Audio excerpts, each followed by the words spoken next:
Bien.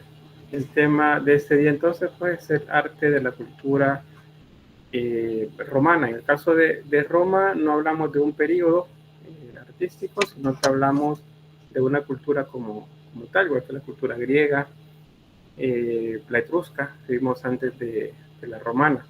La romana se nutre tanto de la Grecia como de la etrusca y de las influencias que tiene de los otros pueblos que son contemporáneos.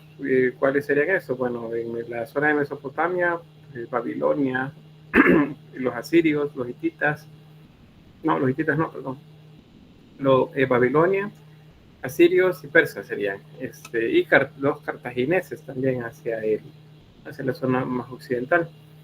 Entonces, esos son los que van a influenciar a Roma. Hay una leyenda que habla acerca del origen eh, mitológico de Roma. Según esa leyenda, pues hubo unos gemelos que fueron abandonados, según una de las versiones, en el bosque, en otra fueron puestos en una canasta, en un río. ¿Sí, Mónica? Esa es la leyenda de Rómulo y Remo. Exacto, sí. Es la leyenda de Rómulo y de Remo. Pues ellos, según, hay diversas versiones, pero digamos, si pudiésemos juntarlas, la idea es que pues son hijos legítimos digamos que serán los herederos al trono, pero resulta que un tío ha usurpado el poder, entonces manda a matarlos. Ahí es donde la historia puede tener varias vertientes. Según unas versiones, fueron tomados, arrebatados a su madre y fueron llevados al bosque para asesinarlos, pero ahí lo que hicieron fue abandonarlos, no los quisieron matar. Pero una loba los encontró y los llevó como sus cachorros a una cueva donde los estuvo amamantando durante un tiempo, hasta que fueron encontrados por unos campesinos que son los que los criaron. Según otra versión, es la madre de ella, de ellos, perdón, quien para salvarlos los pone en una canasta y los deja ir en el río. Le llegan a a la orilla del río y ahí es donde se encuentra la loba y otra vez todo, ¿verdad? El mismo proceso. Aquí me levanto la mano. Ahí. No, bueno, un mensaje. No. Bien, entonces, eso es lo de la historia. Luego ellos cuando tuvieron edad, ya estaban grandes, jóvenes, les contaron la historia, lo llevaron y más bien fueron a donde el usurpador, lo derrocaron y entonces pues la decisión que quién de ellos era quien iba a gobernar ese pueblo antiguo. Pues no se ponen de acuerdo y cada uno decide pues como hacer dividirse el territorio. Entonces uno de ellos dice que debería estar en una colina y otro en la otra colina, esa capital. Entonces Rómulo eh, es el que decide dónde queda Roma, y a Remo no le parece la idea. Al final hay una pelea entre ellos y Rómulo asesina a Remo. Y bueno, a partir de ahí se supone que está edificada la ciudad, y eso se supone es el 21 de abril del año 753 a.C., una fecha equivalente a esa. Pero esa, el 753 siempre lo van a marcar como la fecha de la fundación de Roma. Eso es antes de Cristo. Hay diversas matices sobre esto y bueno, ya habíamos visto sobre la loba Luperca y Tolina también, pues, les decía, la escultura de la loba es etrusca, pero los niños fueron colocados en periodo romano, fueron más adelante. Bien, este cuadro resume los aspectos más importantes de Roma, lo revisan a detalle cuando ya tengan el material para lectura. Vamos del siglo 8 a.C., acuérdense, 753 a.C. en la fundación, hasta el siglo V después de Cristo. Esto es el año 476 después de Cristo específicamente. Es el periodo de Roma como tal. Ya vamos a ver ahí luego qué es lo que pasa después del siglo V después de Cristo, pero en ese lapso de tiempo Roma se desarrolla en la región del mar Mediterráneo, todas las costas del mar Mediterráneo, y se vuelve una cultura bastante importante en la región. Son muy bélicos, son militares, bueno, tienen buenas estrategias militares que les permiten hacerse del poder básicamente a cualquier lugar a donde ellos vayan. Entonces, acá les resume eso, les habla acerca de qué fue, pues es la más poderosa potencia militar y política del mundo antiguo, del mundo conocido, pues ellos fueron la mayor potencia. En el lapso de tiempo que existió, desde el siglo VIII hasta el siglo V, pasaron por tres formas de gobierno: la monarquía, la república y el imperio. Casi siempre conocemos más bien a Roma por la parte del imperio, pero tuvo otros métodos de gobierno anteriormente.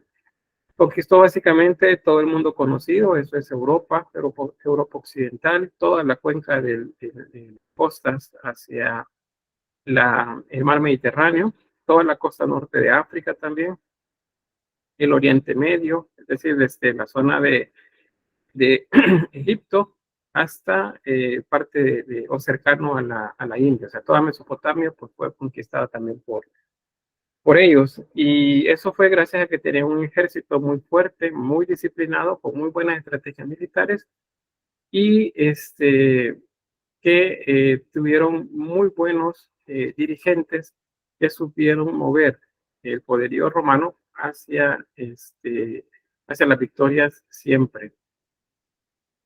¿Qué más? Bueno, se fundó ciudades. Las ciudades eran los centros culturales, políticos, económicos en diferentes partes del territorio romano. A través de ellos controlaban la región. Los romanos no era que llegaban y conquistaban y destruían a los pueblos que encontraban, sino que ellos originalmente pensaban en una convivencia pacífica. Entonces era como que mostraban su poderío, su ejército, llegaban a los lugares y ahí mostraban eh, como, digamos, la parte diplomática. Solicitaban pues que se rindieran los que llegaban al lugar donde llegaban, y luego pues los sometían al control romano, es decir, los mayores representantes de la autoridad en las regiones eran los romanos, pero permitían que todos los pueblos tuvieran su gobierno. Un buen ejemplo que ustedes conocen de seguro es lo que se describe en el Nuevo Testamento de la Biblia, cuando se habla del Sanedrín hebreo, de los judíos. Pues esa era la autoridad para los judíos. Ellos ejercían poder también, pero ellos reconocían que quienes mandaban realmente eran los romanos. Por eso es que con el episodio bíblico de pues, que querían deshacerse de Jesús, entonces a quienes recurren para que lo hagan es a los romanos, porque pues ellos no lo pueden hacer. La autoridad política, judicial, en la región era Roma. La imagen de Pilatos y de Herodes Agripa. Esos son los representantes de Roma. Luego, ¿qué más? Fueron un modelo de sociedad. Estaba basado, eso sí, en la desigualdad, dado que hombres y mujeres pues no eran iguales, tampoco se consideraban aquellos que no eran romanos, no se consideraban de un nivel más bajo. Ya vamos a ver ahí un diagrama que les muestra sobre eso. Tienen bastante que ver con la idea griega también, aunque no es igual, pero la idea griega de la posición de la mujer, por ejemplo. ¿Sí, Mónica? Podemos decir de que en eso sí tienen similitud con los griegos, que pues los extranjeros y las mujeres en sí no se tomaban como ciudadanos. Sí, en eso se parecen. Se podría decir que sí, tenían una posición diferente. Solo que quizás ahí es donde se matiza un poco, es que en la práctica, o sea, en la práctica, no lo que legalmente se hacía, en la práctica la mujer sí tenía digamos, un tanto más de libertad y de posibilidades de tener control sobre aspectos domésticos, por ejemplo, administrativos o económicos, pero digamos que no era oficial. sino que era algo que consta en documentos que sucedía, pero que no era así como que oficial. Ya le voy a platicar un par de casos, por ejemplo, sobre ese aspecto. Luego, ¿qué más desarrolla a nivel de arquitectura? Pues una de las técnicas más avanzadas para la época que le permiten la edificación de edificios muy, muy grandes. También buscan desarrollar una civilización común a todos los lugares a los que vayan. Eso significa que si hay una cultura que tiene costumbres diferentes, le van a permitir que tenga esas costumbres, le van a permitir que siga adorando a los dioses que tiene, pero las ciudades, las regiones van a tratar de volverlas a la manera romana. A eso se le llama romanización. La romanización. ¿Y qué implica? Por ejemplo, el ejército, los miembros del ejército, sabían oficios. Y entonces cuando llegaban a algún lugar y veían, por ejemplo, que las técnicas de agricultura no eran tan buenas, pues entonces lo que hacían era enseñarles a cultivar a la manera que los romanos lo hacían. ¿Y por qué? Porque les interesaba que esas tierras produjeran, porque esos productos luego pasaban a poder romano. No se quedaba dentro de la mayoría, dentro de la gente que lo cultivaba. Ellos tenían que pagarle a los romanos por el uso de la tierra. Y ese era el interés de Roma, de no destruir todo, ¿verdad? Sino que, bueno, se imponen ellos como autoridad y todos deben trabajar pues para ello. Lo de la romanización también tiene que ver con la lengua. El latín pasa a ser el idioma que se utiliza en todas las regiones a donde ellos llegan. Todas las culturas tienen su propio idioma, pero ellos tratan la manera pues de llevar el idioma propio a que sea de nivel de dominio de la mayoría. ¿Sí, Carolina?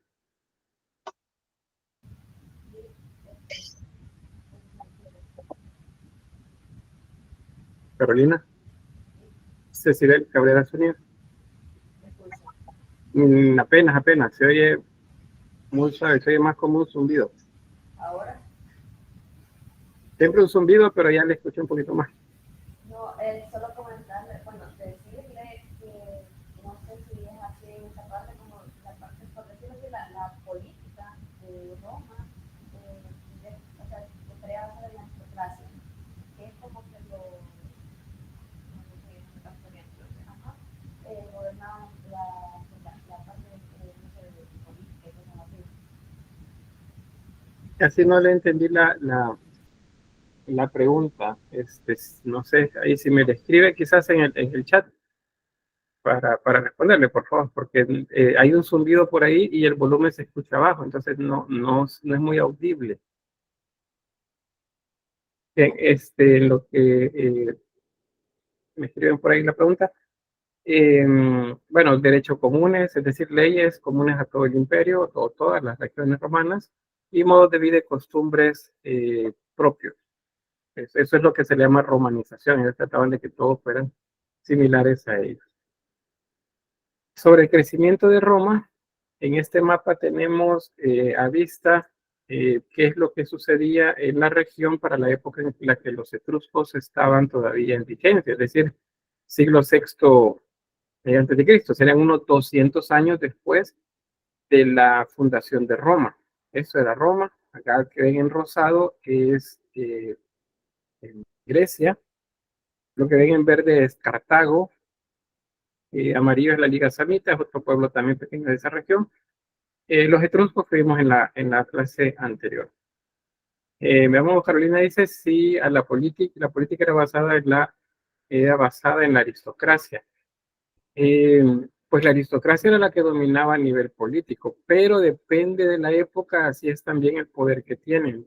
Eh, por ejemplo, en las primeras etapas, la monarquía, uno de estos aristócratas, de los llamados patricios, el nombre que se tenía, eran los que entre ellos se elegía un rey.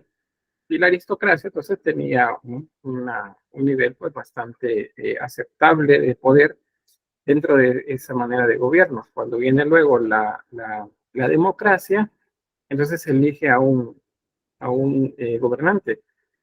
Podría ser un aristócrata, o sea, un patricio, o podría ser alguien de la plebe también, dependiendo de lo que la gente quisiera. Y en el momento en el que pasa a ser imperio, pues la política estaba basada en lo que el emperador decía. O sea, se hacía lo que el emperador decía y la aristocracia tenía que someterse. No significa que no tuvieran influencia porque podían influir sobre el Senado. En todo caso, el Senado estaba sometido también a la autoridad del emperador, pero podría ser que a través de ahí pudiesen gobernar o tener algún tipo de incidencia política. Entonces, había casos por ahí aislados, pero en general estuvieron presentes en todas las formas de gobierno. Bien, volvemos a la expansión. Bueno, resulta que acá, 3 siglos después, 300 años después, Roma prácticamente ya tenía el control de toda la península de Italia. Todavía seguían luchas en la región de Cartago y también con los griegos por acá, pero básicamente Roma ya había unificado el control en toda esta región. Esto es siglo III antes de Cristo, o sea, serían 500 años después de la fundación de Roma. Luego, siglo I antes de Cristo, esto es Roma ahora. Ya conquistaron Cartago y atrás de Cartago van moviéndose hacia el oriente, conquistando territorios de la región del norte de África. Conquistaron ya a este punto la Hispania, esta región de acá, la península ibérica. También ya habían conquistado la región de las Galias, es donde está actualmente Francia, los Países Bajos, por ejemplo, toda esa región. Ya habían conquistado Grecia para el siglo I y también la incidencia que tenían en los pueblos de la región ya mesopotámica, ¿verdad? Acercándose hacia esta región. Este siglo I antes de Cristo. Acá vemos el nacimiento también de un modo de gobierno diferente y es el que llamamos imperio. Acá es donde comienza el imperio romano. Esto es 100 años después, esto es siglo I después de Cristo. Si se fijan, se han unificado territorios, prácticamente Egipto y toda la zona norte de África ya está bajo su dominio. Siguen aumentando dominio en la región ahora también de la actual Palestina. La región hebrea ya está bajo control de ellos y pues siguen avanzando, haciendo todavía más escaladas bélicas, tratando de conquistar más territorios.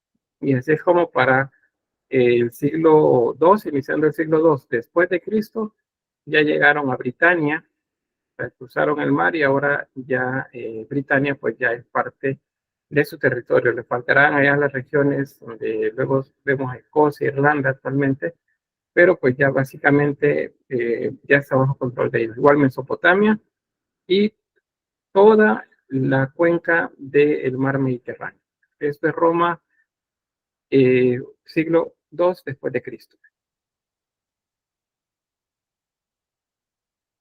Esto es entre el siglo II y el siglo III después de Cristo.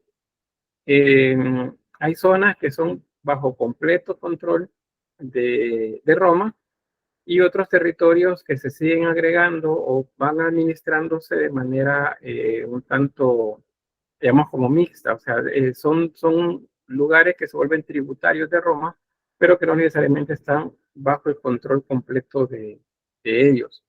Y va siendo anexado por los diferentes emperadores que van surgiendo en ese siglo. Para el siglo III, entre el siglo III y el siglo IV, sucede que Roma comienza a tener ya ciertos problemas administrativos, digamos de esa forma, porque sucede algo que comienza a mover las fronteras y a ejercer presión en las fronteras del norte. Si se fijan en esta zona, la región de la Germania, Sarmatia, por ejemplo, estas se habían mantenido, digamos, como una frontera límite durante varios siglos. Eso es un tanto porque las regiones no eran tanto de interés de Roma, pero también porque había muchas culturas sin un desarrollo, digamos, como de civilización tan grande como el de Roma, que habitaban en estas regiones y que se enfrentaban de manera muy fuerte pues, contra los romanos. Esos son a lo que se les denomina bárbaros. ¿Alguien sabe o tiene idea de qué es un bárbaro?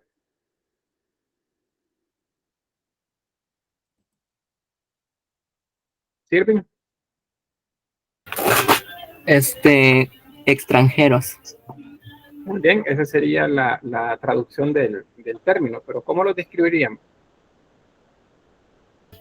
Pues generalmente la persona, cuando alguien les dice bárbaro, piensa que son personas violentas. Ujú. Sí, muy bien, esa sería como la parte, eso que ya decimos, em, como lo peyorativo. Mónica, creo que levantó la mano. Sí, más que todo para decir lo mismo, de que eran personas consideradas bélicas, que eran de otras tierras. Muy bien, gracias. Pues bien, cuando decimos bárbaro, refiriéndonos a alguna cultura, siempre nos la imaginamos salvaje, ¿verdad? Esa es como la idea que se tiene. Sí, quizás decir que pues son pequeñas culturas que no han tenido un desarrollo de civilización tan grande como lo que Roma sí había logrado. Entonces, a vista de los romanos, estos personajes los veían como salvajes, gente pues que no tenía como un control, digamos, sobre su entorno y que actuaban de manera violenta. Siempre, por eso es que esa es la idea que se tiene de los bárbaros. Pero bárbaro, como lo decía el compañero, básicamente significa extranjero. Entonces, todos los extranjeros a Roma son bárbaros. Eso es el nombre. Ahora, estos bárbaros de la región, perdón, de Germania y la zona más al norte, eh, comenzaron entre el siglo II, bueno, siglo I, pero siglo II, digamos, un poco más, a hacer migraciones hacia el sur, y eso lo llevó a enfrentarse a las fronteras que Roma tenía en toda esta región, especialmente en la región más occidental. Eh, Roma también comienza a tener ciertas diferencias en cuanto a cómo se veía la política, y algunos emperadores pues deciden que pues ellos necesitan ayuda para gobernar el territorio y forman, digamos, equipos, se hacen los eh, grupos, o más bien se arman gobiernos en los que tres emperadores son los que están bajo responsabilidad de ellos, pues el imperio, y también luego se divide el imperio en dos áreas para administrarlo de mejor manera. Una bajo dominio de la ciudad antigua, que sería Roma, que es la capital más antigua del reino, y otra hacia el oriente, en lo que ustedes ven ahí de manera celeste, acá donde pongo el cursor, una ciudad griega que se llama Bizancio.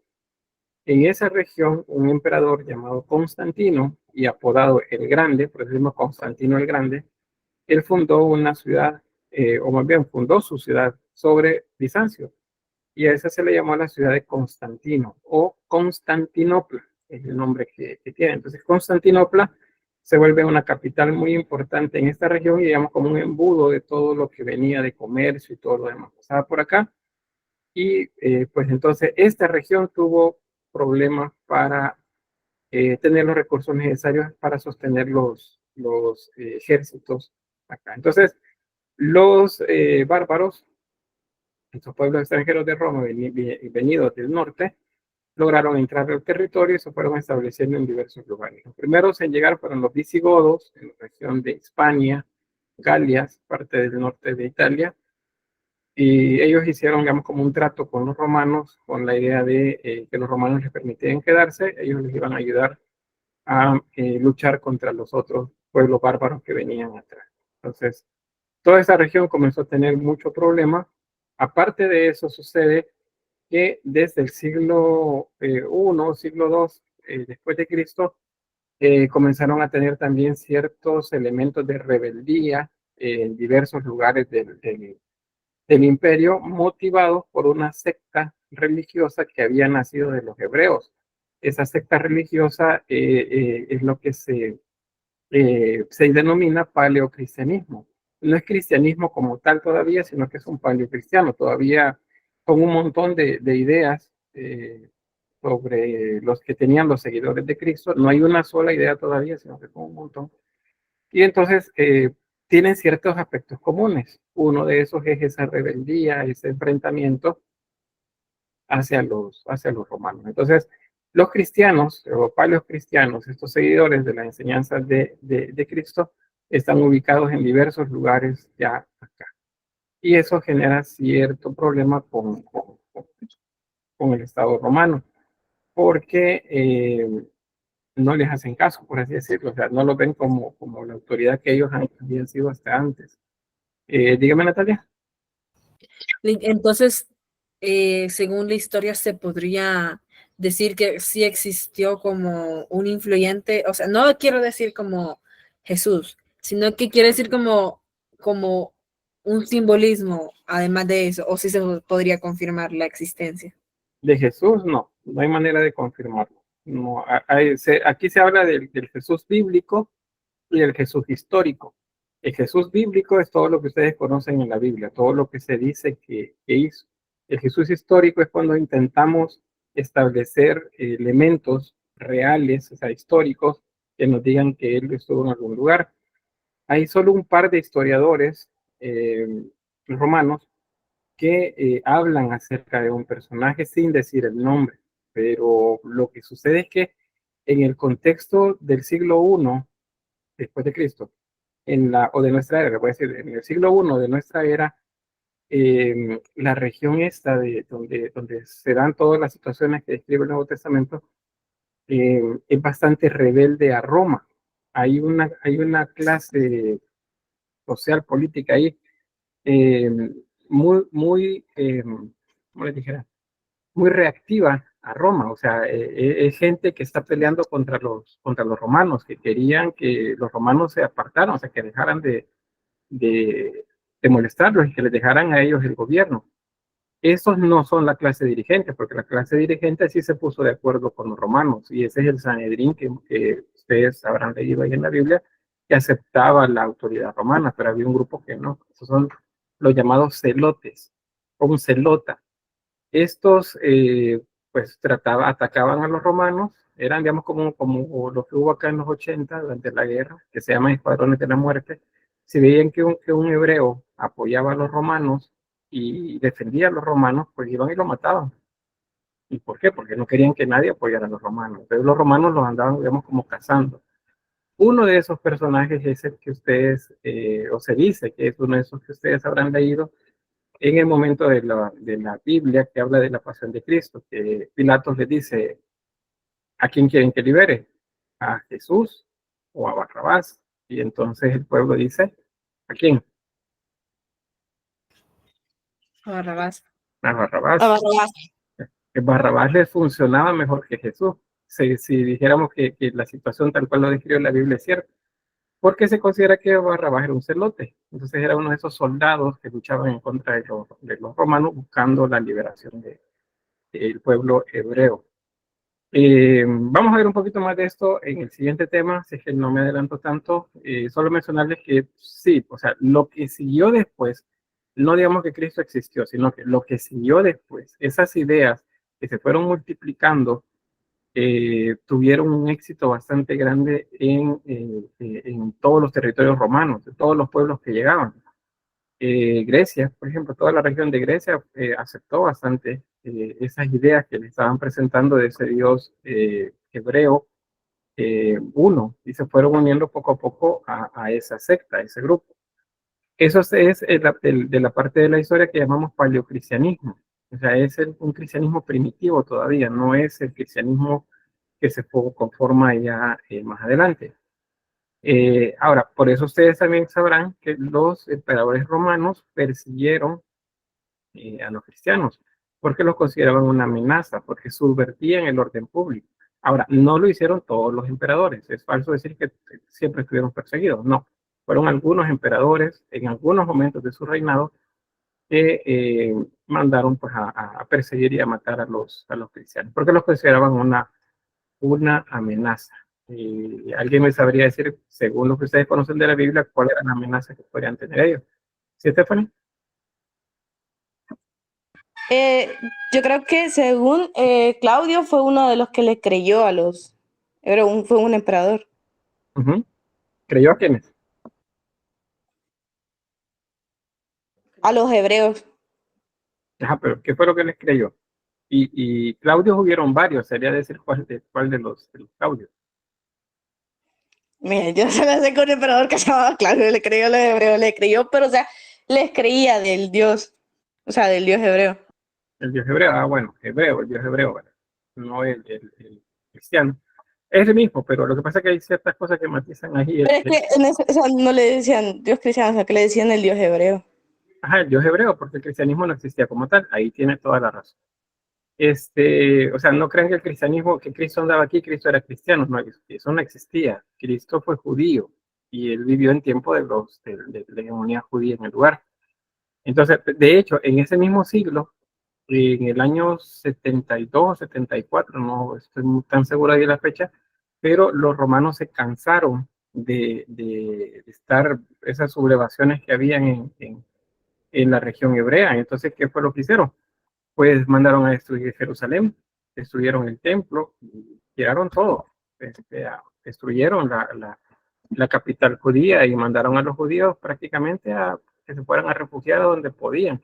Muchos lo hicieron en cuevas alrededor del Mar Muerto durante mucho tiempo. Ahí es donde escondieron muchos de los libros que tenían, donde escribían y describían acerca de esos relatos que habían sobre Jesús. Es lo que se conoce como los rollos del Mar Muerto, que los descubrieron hace casi 100 años en esa región, porque ahí se fueron a esconder. Pero bien, volviendo a Roma, el papel dentro, digamos, de la cultura romana, de ese cristianismo primitivo, fue que poco a poco se fue apoderando o fue llegando más bien a personas que tenían poder, o sea, no se quedó solamente en la gente de bajos recursos, y quizás aquí sí les adelanto sobre eso. O les pregunto primero, ¿qué daba el cristianismo que creen ustedes le dio tanto éxito en toda la región de Roma? Porque pues, ustedes ven el Nuevo Testamento, dice carta a los Efesios, a los Corintios, a los Hebreos, a los Romanos, o sea, todas estas regiones, todas esas zonas que les menciona. Corintios está por acá, Éfeso está por esta zona, a los Hebreos es a la región de acá ¿cómo se llama esto? De Judea. A los romanos estaban acá, o sea, les manda cartas a todos los que viven en estas regiones. Entonces, ¿cuál pudo haber sido el éxito? ¿Por qué tuvo éxito esa secta de seguidores de las enseñanzas de Cristo?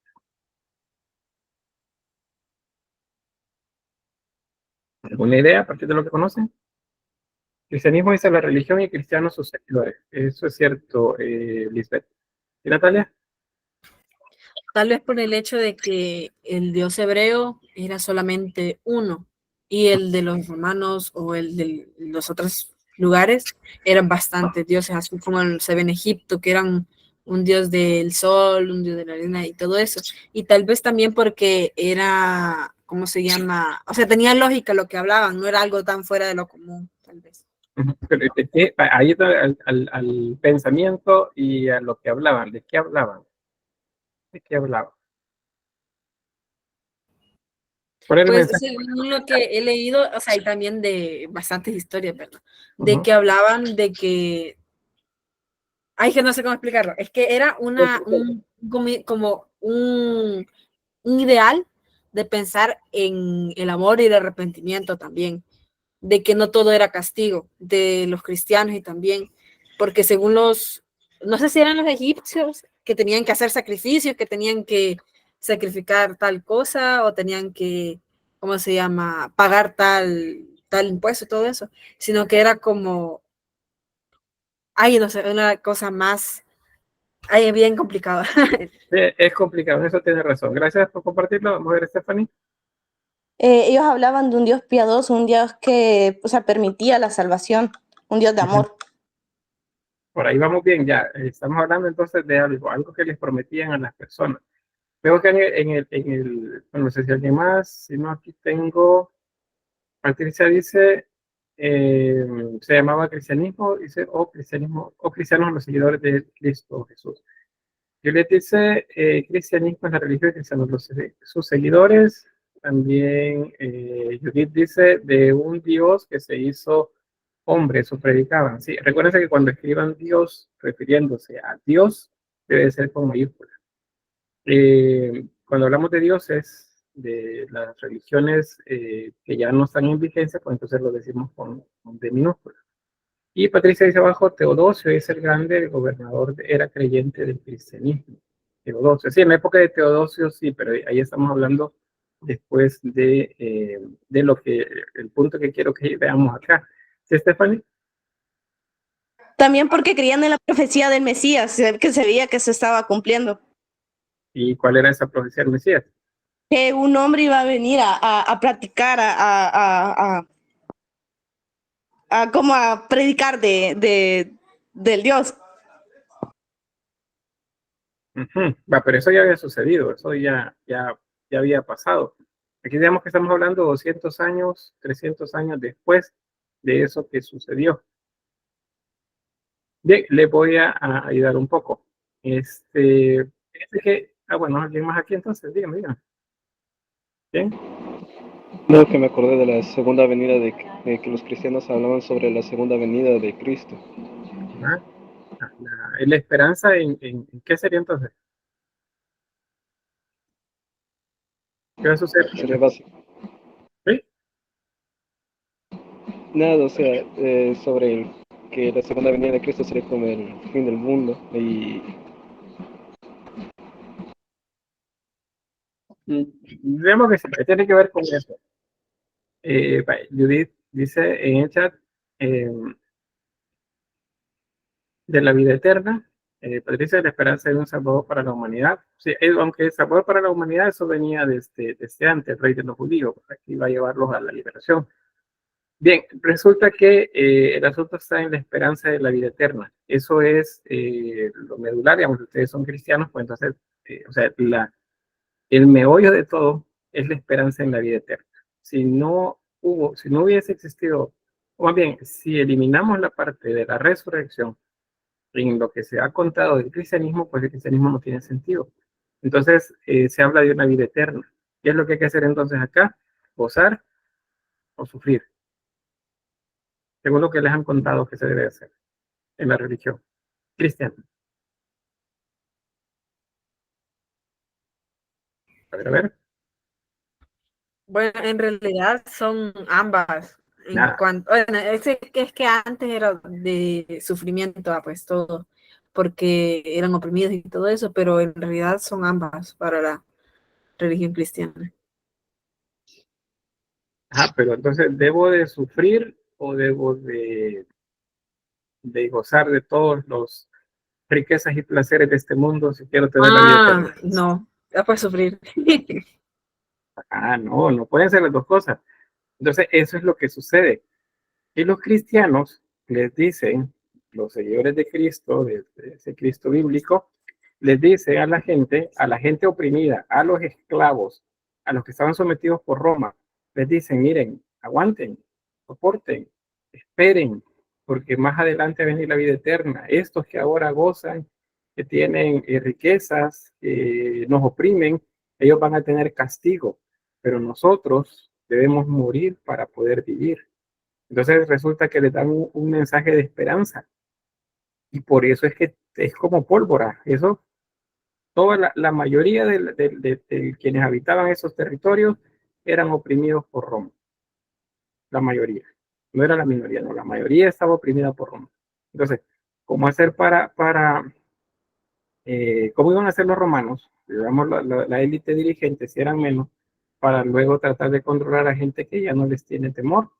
Por eso es que cuando aquellos emperadores que hicieron estas oleadas, digamos, de persecución contra los cristianos se enfrentaban a la muerte con valentía, decididos a perder la vida, porque para ellos la vida no era nada. Lo que ellos querían era la vida eterna.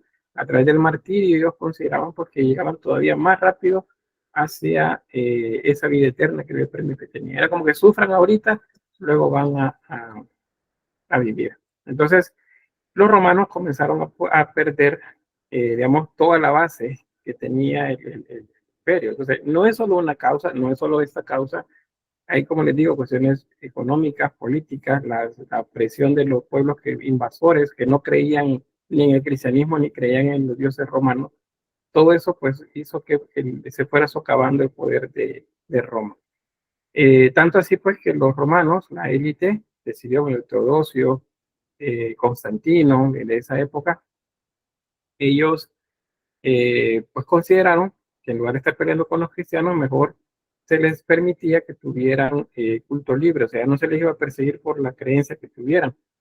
Entonces, en el siglo IV se les dio permiso para que predicaran y ejercieran su fe de manera libre en todo el territorio romano, o sea, ya nadie los iba a perseguir. Entonces, todos aquellos que se ocultaban, todos los que tenían miedo que los romanos supieran que eran cristianos, salieron. Y entonces, en menos de 20 años, la élite romana se dio cuenta que estaban prácticamente invadidos de cristianos en esos niveles altos. Muchos funcionarios, muchos patricios ya se habían convertido al cristianismo. Y entonces no les queda otro, y en ese caso es la época de Constantino el Grande, que convertir a Roma, al cristianismo en la religión oficial de Roma. Y entonces él dice, pues, según la leyenda, según lo que se cuenta, pues que él tuvo un sueño en el que había una batalla y que el cielo se abre y unos mensajeros le muestran una cruz y le dicen, con este signo vencerás, signo vinces. Y entonces él asume que es una señal para que se convierta Roma al cristianismo. Y así lo hacen, y en ese momento ya nace la primera religión cristiana. Esa primera religión cristiana es el denominado catolicismo. ¿Por qué? Porque resulta que católico significa universal. Es el término que significa universal. Entonces Roma vuelve al cristianismo universal. Dicho de otra forma, Roma vuelve al cristianismo católico. El católico significa universal. Entonces es la primera iglesia que aparece, la primera iglesia cristiana. Cuando eso sucede, pues Roma sigue la misma dinámica en la que se siguen cayendo ciudades por todos lados en el occidente principalmente, y comienzan a centrar el poder ellos acá, en la región oriental.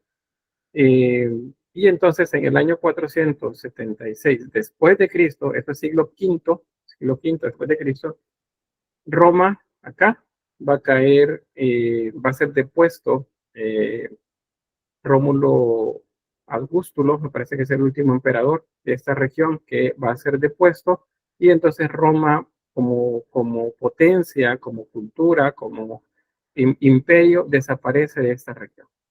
Solamente se mantiene acá. Pero acá la dinámica histórica es diferente para Roma, y entonces los historiadores le han denominado a ese periodo que arranca en ese momento como periodo bizantino. ¿Por qué? Porque la capital romana ahora está en la antigua Bizancio, o sea, Constantinopla. ¿Dónde queda esa ciudad? Es la actual Estambul, la capital de Turquía. Esa es la ciudad de acá. Esa fecha inicia en la llamada Edad Media, o sea, ahí termina la Edad Antigua, el periodo clásico, ahí termina. Y la dinámica de acá en adelante para ambas regiones es el cristianismo como cultura que unifica pues toda esta región. Sin embargo, a nivel artístico para nosotros, a nivel también de periodos dentro de la Edad Media, se divide. En Oriente se desarrolla lo que denominamos arte bizantino, y aquí en Occidente, lo que ven en naranja, se desarrollan 3 periodos diferentes que tienen características muy diferentes dependiendo de la zona. Pero es el prerrománico, el románico y el gótico. Esos son los 3 periodos que vamos a ver desarrollado acá, pero eso ustedes lo van a ver en la historia 2, no en esta. Así que, pues no sé si hay alguna duda o algo que quieran aportar, pero pues llegamos hasta acá con la parte esta de la expansión romana. Y ahí entendemos qué sucedió allá en el siglo I, ¿verdad? Cuando unifica Roma todas las ciudades latinas de esa región, y comienza el periodo de expansión. ¿Y qué sucede cuando Roma pues, se divide y luego cae una de las zonas y solamente pues persiste como una mezcla entre cristianismo católico acá y pues la cultura romana, nutriéndose siempre de Grecia y de Egipto, Porque por eso los primeros libros del Nuevo Testamento están escritos en griego, porque se nutre un montón de la información griega. Filósofos como Platón, por ejemplo, o teorías de Platón y de otros filósofos pasan a ser parte de la Biblia. Algunas ideas egipcias también pasan a la creencia cristiana. El cristianismo es una mezcla de cultura romana, griega, hebrea y egipcia. Eso es lo que resulta. Y más adelante se viene todavía enriqueciendo más con otras culturas que van a ir aportando. Eso es en la región acá del occidente. Bien, preguntas. ¿Se entendió todo eso del desarrollo de Roma? Todo claro. ¿Tienen algo? Todo bien. Bien, vamos a avanzar entonces. ¿Qué sucede en el momento de mayor esplendor romano? Que es cuando, por ejemplo, comienza el desarrollo del periodo imperial. Pues que Roma es la que domina básicamente todas las rutas comerciales. Hay un dicho que dice: todos los caminos llegan a Roma. Y eso es porque todas las vías marítimas, terrestres principales, pues conectaban con alguna ciudad romana, y a partir de ahí siempre llegaban a Roma. O sea, cualquier que quisiera hacer comercio en esta región, pues definitivamente hay que tener que conocer Roma. Entonces ellos tuvieron contacto con la India, con la zona más hacia el sur de la Mesopotamia, eh, la región de China también conocieron pues muchos productos que venían de esa región. Roma pasa, como bien les dije desde el inicio, pasa por 3 periodos políticos en la cronología de desarrollo romana.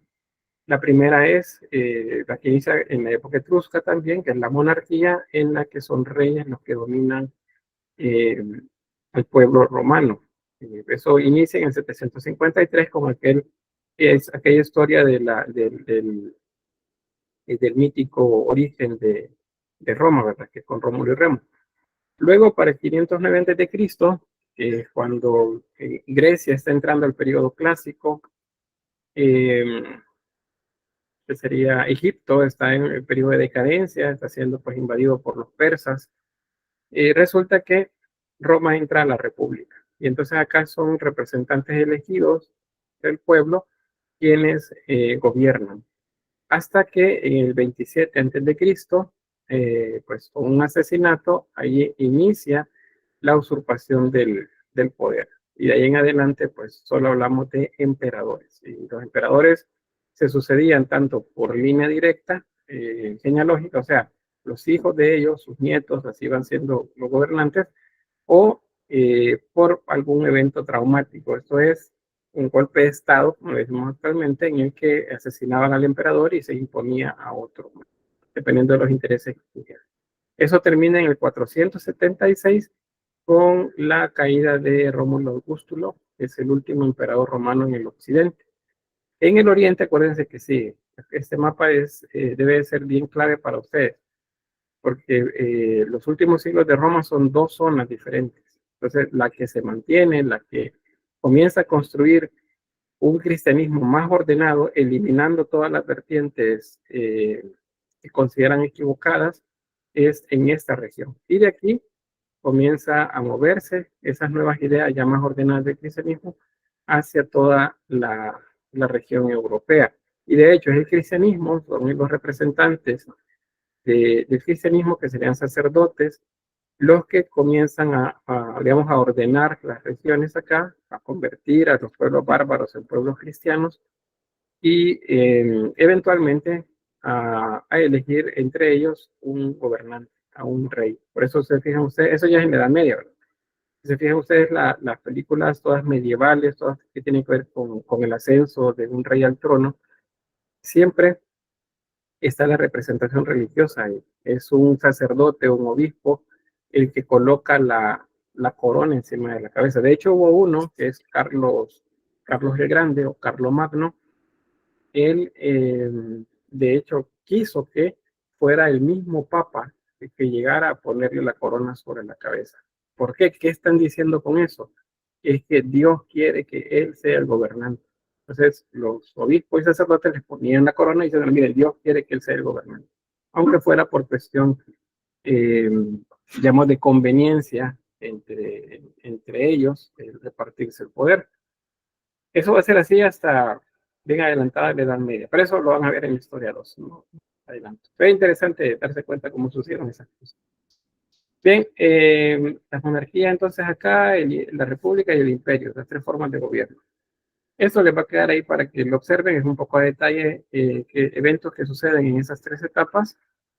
Luego sobre la sociedad romana, pues mencionarles que, bueno, lo de las ciudades, ya les decía, son centros económicos, políticos y de desarrollo también en las regiones. Los grupos sociales, pues están los hombres libres, que son quienes gobiernan básicamente. ¿Qué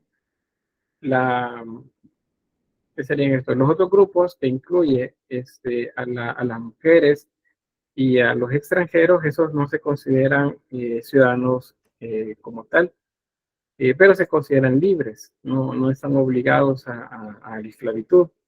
Pero el pueblo hay que eran dominados y que eran convertidos en esclavos. Entonces, hay de todo dentro de los hombres libres, por ejemplo, los nobilitas, los artesanos, los campesinos y la plebe urbana, o sea, todo ese conjunto de romanos por nacimiento que vivían en las ciudades.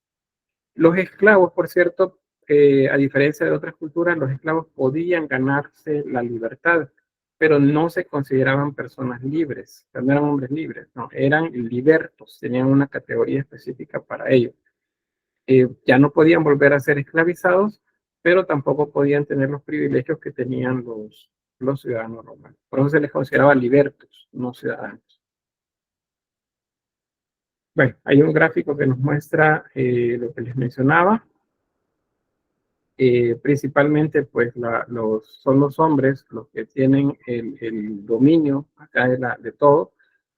Es una cultura bien patriarcal, lo mismo que lo fue Grecia.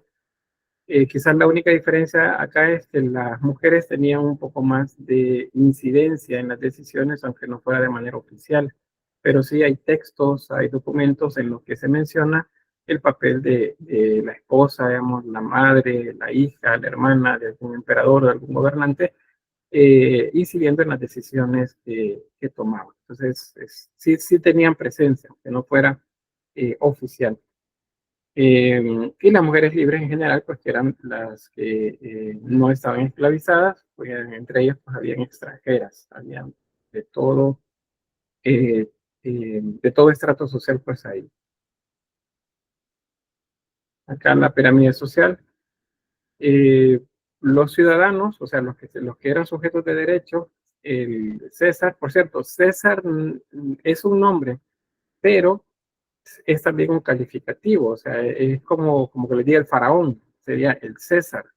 Entonces, César Augusto, no es que se llamaba César Augusto, en el nombre de Augusto, pero se le denominaba César, es como el rey, sería como el término que equivaldría a rey. Luego, bajo el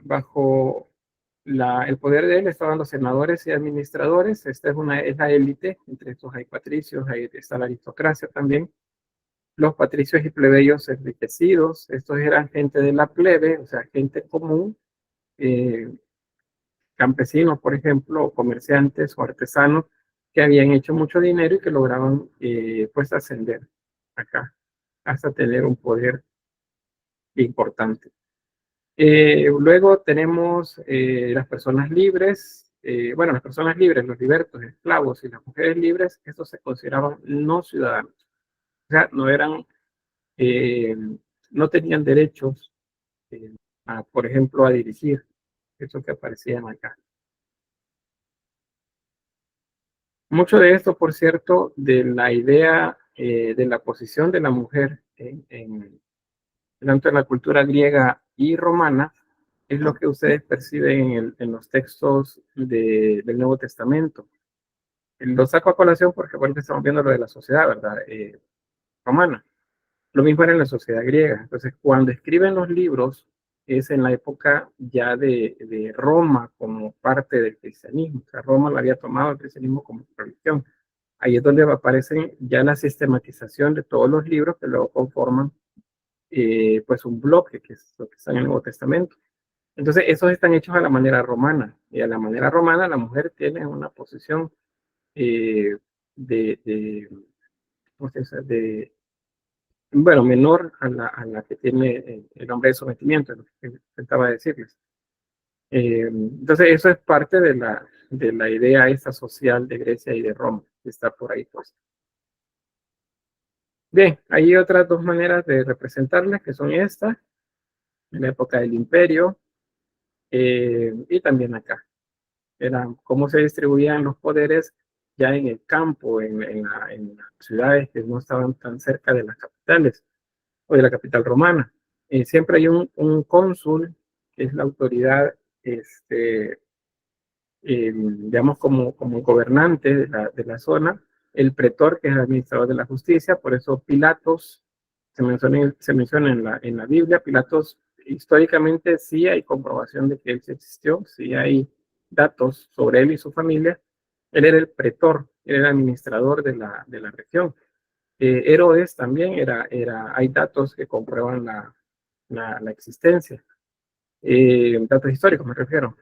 Y pues él era el que administraba también el poder en la región. Entonces, los romanos llegaban y establecían sus maneras de gobierno a cada lugar que llegaban, de manera que la sociedad pues se mantuviera, ¿cómo se llama? Ordenada. Veamos por acá.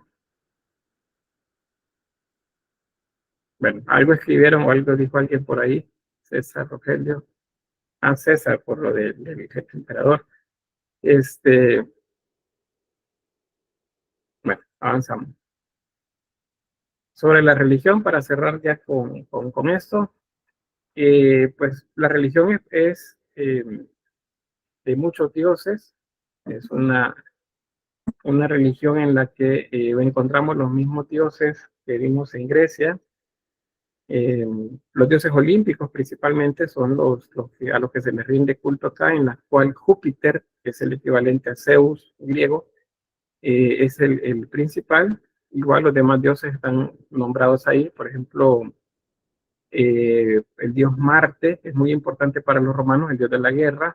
Es el dios Ares de los griegos, igual que Afrodita es Venus, es lo mismo. Entonces, esos eran como los dioses principales, los dioses del Olimpo. Aparte de eso están los dioses domésticos, los manes, los lares, los penates, y se les rendía culto también a los antepasados, a las personas que fallecieron. Si vieron ustedes la película Gladiador, Maximus, que es el personaje principal de la película, tiene en una bolsita unas figuras que representan a su familia.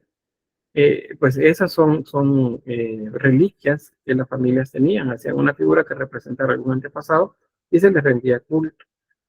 O podría ser, por ejemplo, que se mandara, si tuvieran una posibilidad económica, un busto del patriarca de la familia, y se tenía pues en un lugar privilegiado dentro de la casa. ¿Sí, Román?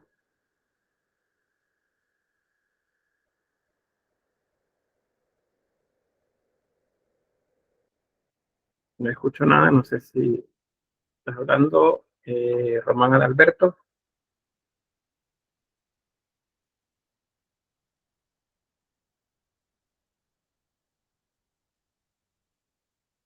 Bueno, algo pasó, no sé si fue de manera consciente que subió Román la mano, porque no escucho que diga algo. Bien, pues esto de la religión politeísta romana va desde la fundación, que sería el siglo 8 a.C., o el 753 a.C., hasta el siglo IV después de Cristo.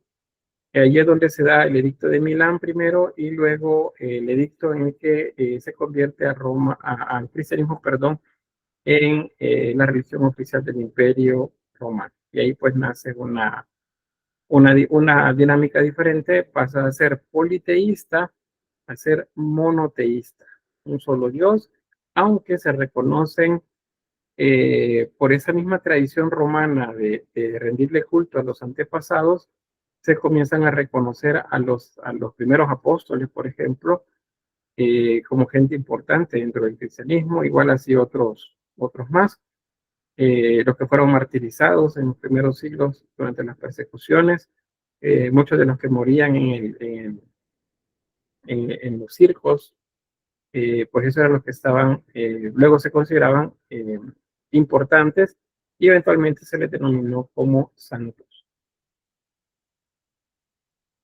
Y bien, eso, pues habrá un tema específico para eso, dado que el arte cristiano es importancia dentro de lo que revisamos como historia del arte religioso europeo del siglo V al siglo XVIII, por ejemplo. Siglo XVIII toda esa etapa es muy rica en cuanto a arte religioso. ¿Y qué religión es? Pues la religión cristiana católica es la que produce ese arte. Bien, voy a quedar por acá. Ahí les queda pues algo sobre el panteón romano, los dioses de primer orden, de segundo orden. Básicamente los mismos que ya vimos en Grecia son los mismos que están también por acá. Y hasta ahí pues llegamos. Me voy a quedar por acá y detengo la grabación porque tenemos laboratorio.